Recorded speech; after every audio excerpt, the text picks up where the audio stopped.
Good afternoon, this is Roger White here, speaking to you from the second afternoon of the CEPA EXPO and EBA Regional Forum 2015.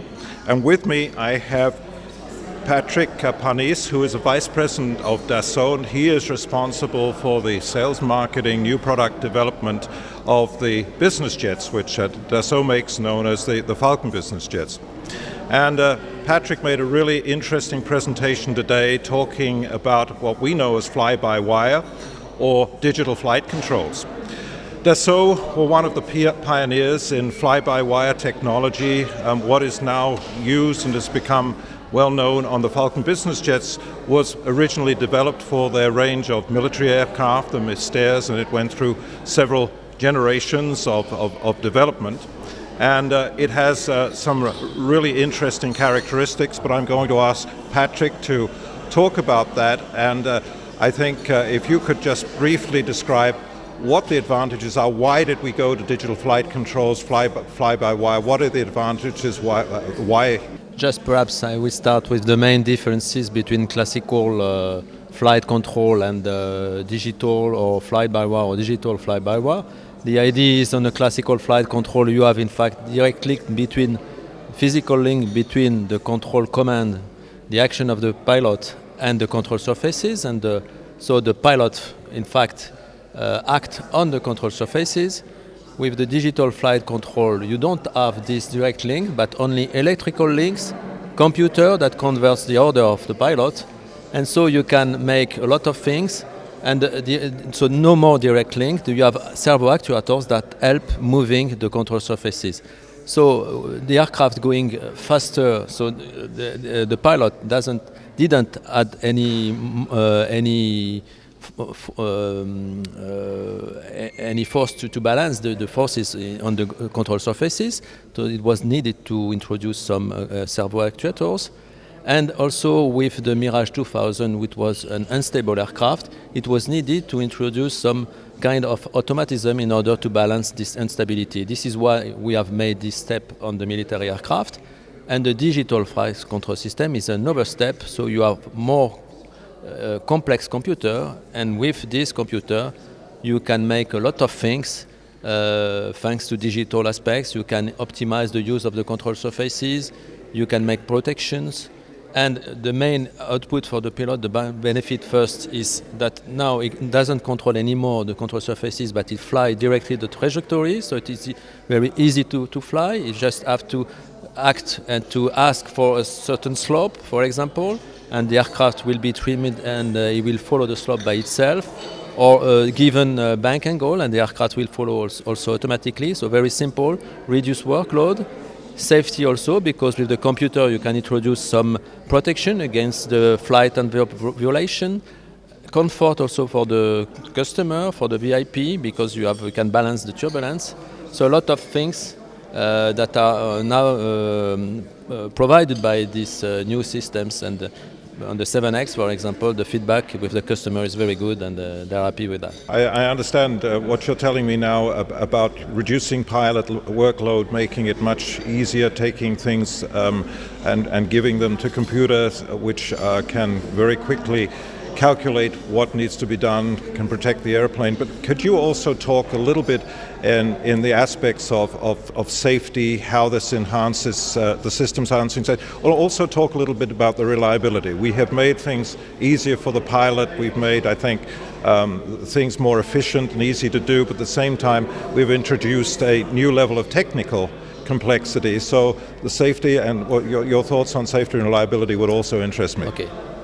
So safety, of course, first point, the system itself is because we have a lot of redundancies in terms of computers, in terms of energy, in terms of electrical network. So the system is fully redundant. Safety, because you can introduce, as I've said before, automatic rotation. For example, if the pilot wants to increase the angle of attack, if you reach the buffet or the limit of the angle of attack of the aircraft domain, the angle of attack flight envelope, so the system itself will automatically reduce this angle of attack. It is the same for load factor, so a lot of protections automatically made by the computer.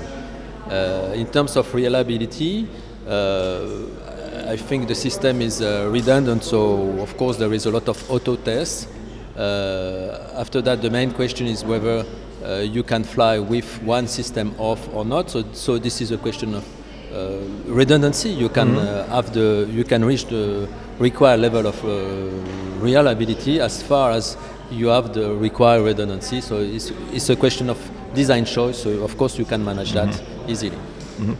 When you're designing an airplane with fly-by-wire, does that have an influence on how the airframe and the control surfaces are designed and sized? Yes, in fact, with a digital flight control system, in fact, you can take more benefit of your control surfaces because you can use all the control surfaces to answer the pilot requirement. It was not the case on the classical flight control system because there was a physical link. One control surfaces was dedicated to one action.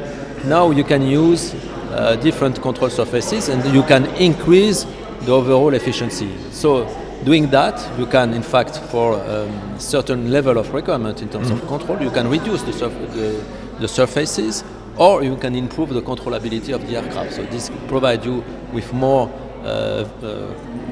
efficiency. Another important point also is that with this kind of system, as you can fly not naturally stable aircraft, so in fact, you can bring benefit from that by reducing the natural stability, because on a classical aircraft, naturally stable aircraft, when you want to trim the aircraft, you lose some lift. So if you reduce this stability margin, in fact, you will reduce this negative effect. So you can optimize the lift over drag ratio, which is the main important parameter for aerodynamics. So this also helps at the early stage of the design in order to define a very efficient aircraft. Yeah, it's no doubt the way of the future. The other manufacturers have followed suit, Bombardier, and now Gulfstream is going into full fly-by-wire. It is the way of the future, and we see it in all the airlines. And I think it's great that Falcon were pioneers in that. Let me now ask you another question. You were responsible some years ago for studying supersonic business jets. What is your thought on going forward for supersonic business? Is it feasible? Is it going to come at some time in the future? Okay, it's a difficult question. At that time, it was European studies involving 27 countries, I think, plus Russia, and we have made a very interesting studies. The results are, in terms of feasibility, in fact, we have the technology today to make that, even for a business jet. It clears that the jet, even if you want to fly only 4,000 nautical miles, which is I would say, the classical range to be transatlantic, even for this, I would say, short range compared to Falcon 7X, you will get a big aircraft. Of course, because the fuel consumption is 2-3 times more than a classical aircraft, so you will get a big aircraft. Of course, operating costs will be high, but the main point is not this one. For me, my personal view, the main point is the regulation. First, if you want a day to have this new aircraft on the market, the first step is to have a regulation over the US allowing this aircraft to fly over land. So there are a lot of studies performed by the NASA, I understood. So it will take some time, we think. And after that, we will see if there is a market. But this is the status today. First, the regulation. Well, let me ask you, what do you think of CEPA EXPO here, EBA Regional Forum here in Prague? Yes, it was very interesting. It is the first time for me. I am just with two colleagues from Dassault, the sales director for this East of Europe, and he told me that it was a very good congress, and he asked me to make this presentation. I can confirm that what I have seen these 2 days is very nice and very good, and the organization is very good, subjects also, so I think good. I have not lost my 2 days in Prague.